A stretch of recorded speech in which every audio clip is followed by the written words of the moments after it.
everybody. We're back with another chapter. We need to get through chapter 10, and then I was thinking of actually just sitting down and just going as far as I can today. The rest of the book is pretty much going to take about 2.5 hours, and so that's basically it. And then the next part of the book is the science of being great. And so we've got leftover of the science of getting rich is literally 3-4 chapters left.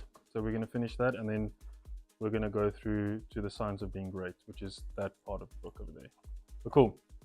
Further use of the will. Chapter 10. You cannot retain a true and clear vision of will if you are constantly turning your attention to opposite or opposing pictures, whether they be external or imaginary. Do not tell your past troubles of a financial nature if you have had all. Do not tell of your past troubles of a financial nature if you have had them. Do not think of them at all. Do not tell of the poverty of your parents or the hardships of your early life. To do any of these things is to mentally class yourself with the poor for the time being, and it will certainly check the movement of things in your direction. Let the dead bury their dead, as Jesus said. Put poverty and all things that pertain to poverty completely behind you. You have accepted a certain theory of the universe as being correct, and are resting all your hopes of happiness on its being correct, and what you can gain by giving heed to conflicting theories. What can you gain by giving heed to conflicting theories? Do not read religious books which tell you that the world is soon coming to an end, and do not read the writing of muckrakers and pessimistic philosophers who tell you that it is going to be the devil, or that it is going to the devil. The world is not going to the devil, it is going to God. It's a wonderful becoming. True, there may be a good many things in existing conditions which are disagreeable, but what is the use of studying them when they are certainly passing away, and when the study of them only tends to check their passing and keep them with us? Why give them time and attention to things which are being removed by evolutionary growth, when you can hasten their removal only by promoting the evolutionary growth as far as the part of it goes? No matter how horrible in seeming may be the conditions in certain countries, sections, or places, you waste your time and destroy your own chances by considering them. You should interest yourself in the world's becoming rich. Think of the riches of the world is coming into, instead of the poverty it is growing out of, and bear in mind that the only way in which you can assist the world in growing rich is by growing rich yourself, through the creative method, not the competitive one. Give your attention wholly to riches, ignore poverty. Whenever you think or speak of those who are poor, think and speak of them as those who are becoming rich, as those who are becoming or who are to be congratulated rather than pitied. Then they and others will catch the inspiration and begin to search for the way out. Because I say that you are to give the whole time and mind and thought to riches, it does not follow that you are to be sordid or mean. To become really rich is the noblest aim you can have in life, for it includes everything else. On the competitive plane, the struggle to get rich is a godless scramble for power over other men. But when we come into the creative mind, all this is changed. All this is possible, and all that is possible in the way of greatness and soul unfoldment, of service and lofty endeavor, comes by way of getting rich. All is made possible by the use of things. If you lack for physical health, you will find that attainment of it is conditional on your getting rich. Only those who are emancipated from financial worry and who have the means to live carefree existence and follow hygienic practices can have and retain health. One of the things that we spoke about, it's a little bit more difficult to read today because I got the light on there and when I turn it like this I can't see the words. But one of the things that we spoke about on the podcast was how, for example, for me, I'm 30 and my health is not in check. And so we've spoken about it now, spoken about it many times, and here it speaks about that specifically as well. Moral and spiritual greatness is possible only to those who are above the competitive battle for existence. and only those who are becoming rich on the plane of creative thought are free from the degrading influences of competition. If your heart is set on domestic happiness, remember that love flourishes best where there is refinement, a high level of thought, a freedom from corrupting influences, and these are to be found only where riches are at, and where riches are attained by the exercise of creative thought without strife or rivalry. You can aim at nothing so great or noble, I repeat, as to become rich, and you must fix your attention upon your mental picture of riches, to the exclusion of all that may tend to dim or obscure the vision. You must learn to see the underlying truth in all things. You must see beneath all seemingly wrong conditions the great one life ever moving forward toward fuller expression and more complete happiness. It is the truth that there is no such thing as poverty, that there is only wealth. Some people remain in poverty because they are ignorant of the fact that there is wealth for them, and these can be best taught by showing them the way to affluence in your own person and practice. Others are poor because while they feel that there is a way out, they are too intellectually indolent to put forth the mental effort necessary to find that way and travel it. And for these, the very best thing you can do is to arouse their desire by showing them the happiness that comes from being rightly rich. Others still are poor because while they have some notion of science, they have become so swamped and lost in the maze of the metaphysical and ocular theories that they do not know which road to take. They try a mixture of many systems and fail in all. For these again, the very best thing to do is to show the right way in your own person and practice. An ounce of doing things is worth a pound of theorizing. The very best thing you can do for the whole world is to make the most of yourself. I fucking love that. I'm gonna make a note of this. Where'd I put my pen?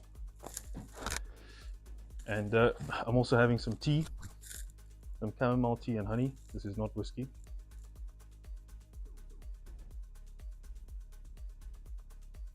Thought it would be pretty cool setting to have the fire on as well. It is pretty chilly outside, but it's becoming super warm in this room. So I definitely want to add this to the group. The very best thing you can do for the whole world is to make the most of yourself. Boom. Sweet. You can serve God and man in no more effective way than by getting rich. That is, if you get rich by the creative method and not by the competitive one. So basically the difference again is on the creative method that there is more than enough. That if there's an abundant amount, this is where abundance comes from. It's like there's an infinite amount of things and stuff that you can get. Where on the competitive plane, people believe that what I gain is taken away from somebody else, which is incorrect, according to the book. Another thing, we assert that this book gives in detail the principles of the science of getting rich, and that if this is true, you do not need to read another book upon the subject. This may sound narrow and egotistical, but consider there is no more scientific method of computation in mathematics than by addition, subtraction, multiplication, and division. No other method is possible. There can be but one shortest distance between 2 points. There is only one way to think scientifically, and that is to think in a way that leads by the most direct and simple route to the goal. No man has yet formulated a briefer or less complex system than the one set forth herein. It has been stripped of all the non-essentials. Where you commence on this, lay all others aside, put them out of your mind altogether. So on Saturday, I had a call with Ibrahim and the New Standard community, and we were hypnotized. And the practice of hypnosis is a beautiful thing. I had a very special moment where through the hypnosis, I went back to a time where I would be called a dreamer and that I would need to learn what it was like to work to be able to attain any wealth of any sort. And so I made it my life's mission to pretty much prove to that specific person that I could do what he said I couldn't do. But in that same time, I forgot what it was like to dream. And I would run out of the kitchen at 16, 17, and I'd run out of the house with my mates, and we'd go to places and we would just sit and dream and like think up these crazy big ideas. And I hadn't felt that feeling since 2015 maybe. So 10 years ago was the last time I felt that excited about something. And through this hypnosis, I managed to change the way that I engaged with that specific moment 10 years later. And I can now confidently say that I now remember what it's like to be that excited about the things that I want to achieve. So much so that I became obsessed. And within the same half an hour afterwards, I even sent him a video. And I said to Ibrahim, I said, dude, this is crazy that I was able to sit in silence, go deep into thought, and figure out that specific moment that I felt was holding me back. What am I missing right now? And so this book covers the same thing. It talks about thinking about something, that there's a place where that thought goes to, that you can start, you can change it, you can create it, you can make it come out of nothing for you. And of course, you can't let a tree grow like that, but you can set in motion the environment for that tree to grow. But cool, it's awesome, really, really cool. He says here, read this book every day. Keep it with you, commit it to memory, and do not think about other systems and theories. If you do, you will begin to have doubts and you will be uncertain and wavering in your thoughts, and then you will begin to make failures.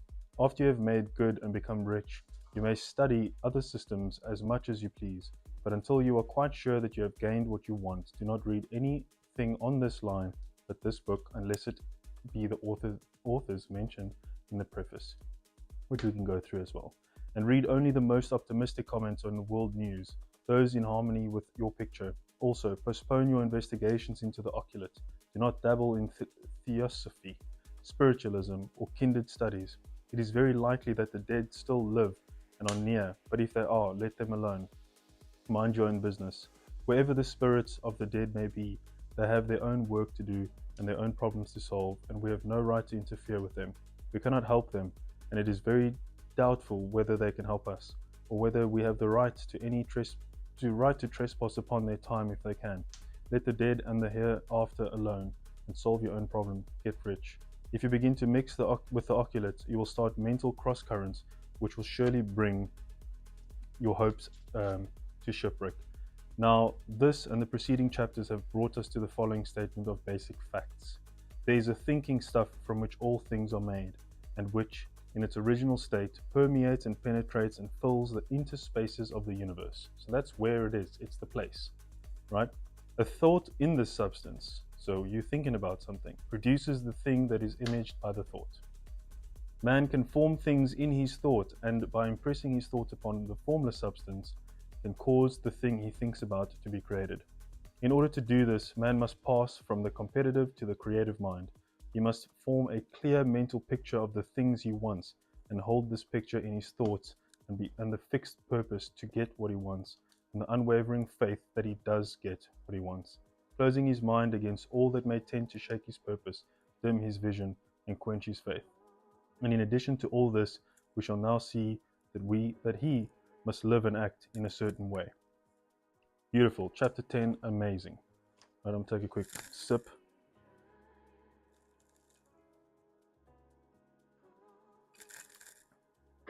Just going to put some more wood on this fire.